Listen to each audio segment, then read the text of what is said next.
집값 폭등의 이유 있었다. 올해 아파트 입주 물량이 최근 5년 사이 최저치를 기록한 것으로 조사됐다. 정부는 사전 청약 등을 통해 분양 물량을 늘리겠다는 계획을 내놓고 있지만 저 이거 여러 번 얘기했어요. 사전 청약 허수입니다. 분양 물량을 늘리겠다는 계획을 내놓고 있지만 실제로 들어가 살 수 있는 집이 적어 가격이 뛸 수밖에 없다는 분석이 나온다. 자, 이거 제가 여러 번 말씀드렸죠. 사전 청약 허수예요. 이거 일단 우리 정부에서 공급 이렇게 많이 노력했어 라는 거 보여주기 위한 것 뿐이지 이거 실질적으로 거의 시장에 미칠 영향 없습니다. 왜? 여기 기사에서 잘 이야기하고 있어요. 실제로 들어가 살 수 있는 집이 적어 가격이 뛸 수밖에 없다는 분석. 자, 지금 이 부분과 관련돼 가지고는 3년 전에 이렇게 방송을 올려드렸어요. 부동산 대재앙 나타날 수밖에 없는 이유, 이게 3년 전 영상이라고. 대한민국 부동산 대재앙 시대 지금이라도 막아야 된다. 3년 전에 제가 이 방송을 했었다고. 3년 전에 그런데 김현미 뭐라고 하고 있었는지 알아요? 입주 물량 풍부하다. 그 이야기하고 있었어요. 그래가지고 이 여자 정말 제정신 아니다 하고 맹렬하게 김현미를 갖다 비판하던 시점이었습니다. 3년이 지난 시점이 되고 나니까 어떤 결과가 나와? 집값 폭등의 이유 나왔다. 3년 전에 이미 알만한 사람들은 다 알고 있었다는 겁니다. 지금 참 답답한 상황이죠. 참 답답한 상황이에요. 자, 지금 이 부분 아포유가 이미 예측했던 부분이었고 이런 부분들이 입주 물량 기반 그리고 세금 기반해서 제가 예측했던 부분이었습니다. 자, 그리고 나서 지금 실질적으로 어떻게 됐냐는 거야. 자, 29일 리얼투데이가 국토교통부 주택건설 시작 통계 자료를 분석해 2017년부터 5년간 전국 아파트 입주 물량을 조사한 결과 올해 31만 9천 가구가 입주한 것으로 나타났다. 전년 대비 14.5%가 감소한 수준이다.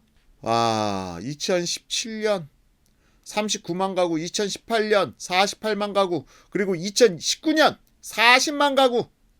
자, 그런데 제가 말씀드렸죠. 2017, 18, 19 이거 문재인 정부에서 잘한 거야? 아닙니다. 2017, 18, 19년도 그러니까 우리가 아파트를 착공하면은 보통 아무리 짧아야 30개월에서 40개월 정도 걸리는데 이미 박근혜 정부 때 착공해서 준공된 물량들이 입주되면서 2017년, 18년, 19년도에 입주 물량이 많았던 거예요.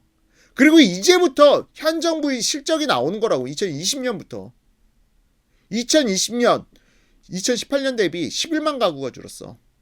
2012년 또 6만 가구가 줄었어.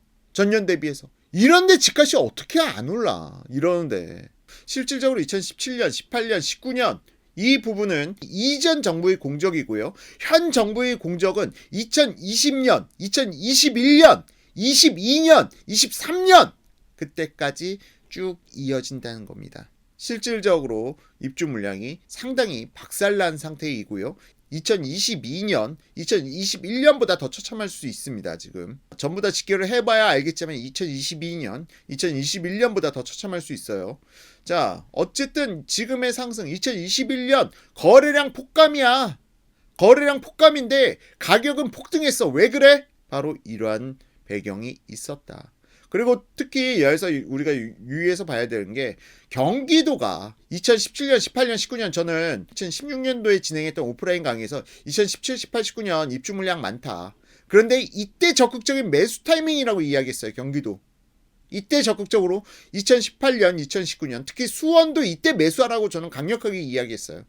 2018년, 2019년 상반기만 끝날 수 있다. 그리고 나서 경기도 어떻게 됐어? 2019년에 2018년 23만에서 여기 수도권이라고 나와 있는데 23만에서 19만으로 감소하는데 이게 상반기까지 몰려 있었던 거야. 하반기부터 입주 물량이 쭉 떨어졌어요.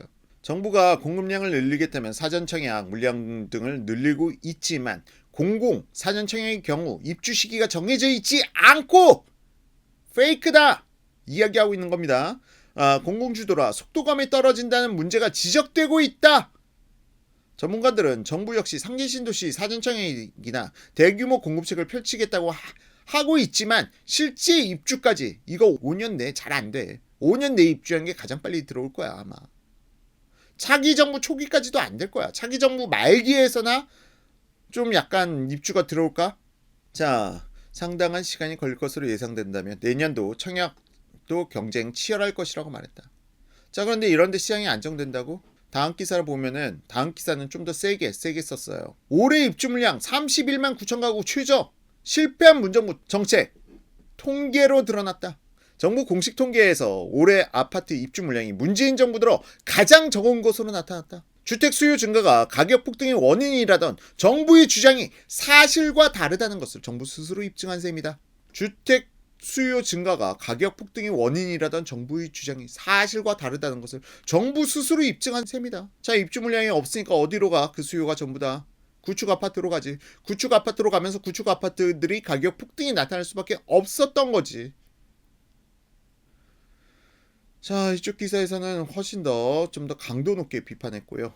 장지현 리얼투데이 리서치 본부장은 박근혜 정부 때부터 택지지구 개발이 중단되고 문재인 정부 들어서서는 규제로 인한 재건축, 재개발 사업 위축 등의 이유로 신규 아파트 공급이 상기 신도시 지정 전까지 없다 보니 입주 물량이 급감한 것이라며, 상기 신도시 입주가 2026년 이후에나 가능하기 때문에 입주 물량 감소는 지속되고 이로 인해 내 집 마련 수요자들이 청약 쏠림 현상은 심화될 것으로 예상된다. 자, 장재현 리얼투데이 리서치 본부장님이 경력이 어떠실지 모르겠지만 이 부분에 대해서 박근혜 정부 때 택지지구 개발이 중단됐다. 자, 이거에 대해서는 명확하게 짚고 넘어가야 됩니다. 이 당시 현실에 대해서 말씀드릴게요. 이 당시 현실, 업계에 계신 분들 아니면 모르시는 분들이 많을 것 같아요.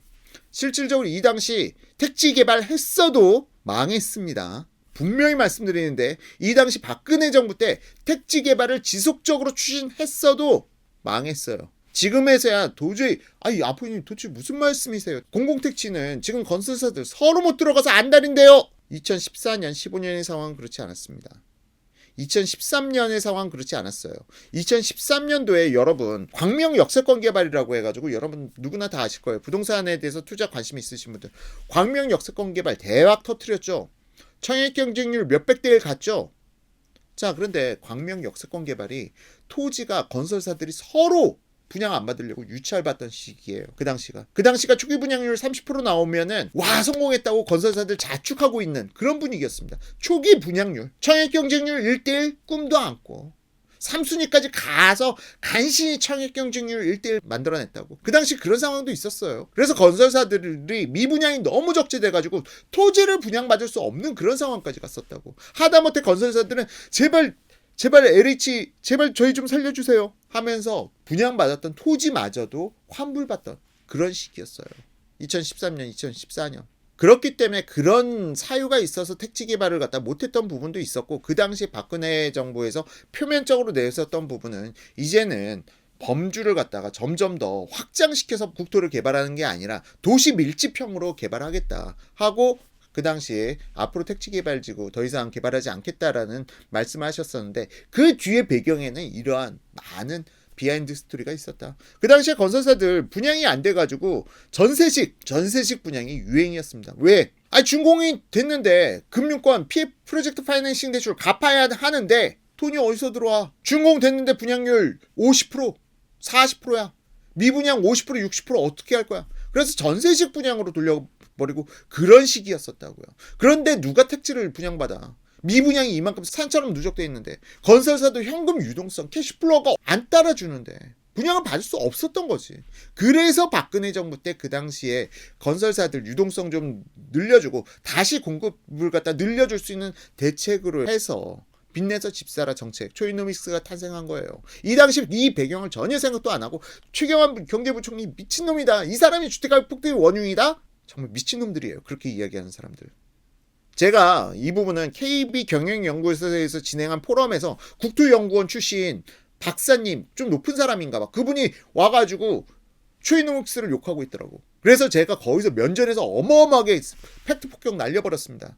당신이 그 당시 건설사들 상황 알고 있었냐고. 정말 유수의 건설회사들이 다 무너져가고 있는 상황, 그 상황을 갖다 당신이 알고 있냐고. 그 당시에 박근혜 정부가 초이노믹스를 오히려 하지 않았다면 훨씬 더 대재앙, 대폭등이 나타났을 것이라고.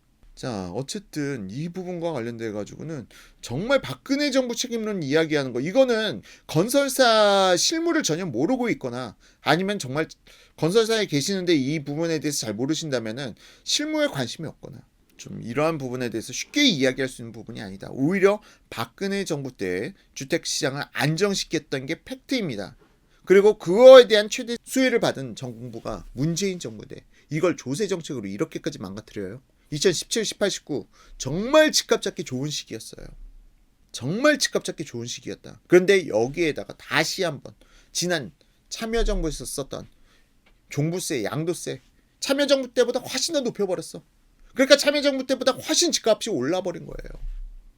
유동성 때문이라고? 아닙니다. 수급이 먼저 우선했고요. 그 수급에 있어서도 또한 조세 정책. 늘어난 조세는 누군가에게 전가되고 그 전가된 부분이 귀착되면서 가격 상승을 만들어낸 거죠. 아직까지도 초이노믹스를 갖다 비판하시는 분들이 있습니다. 그 초이노믹스로 인해서 건설사들이 다시 공공택지를 분양받고 다시 분양의 발판을 삼을 수 있었던 거고요. 그 당시에 그런 정책이 없었다? 그럼 몇 년, 수년 동안 더욱더 공급은 지연됐을 거예요.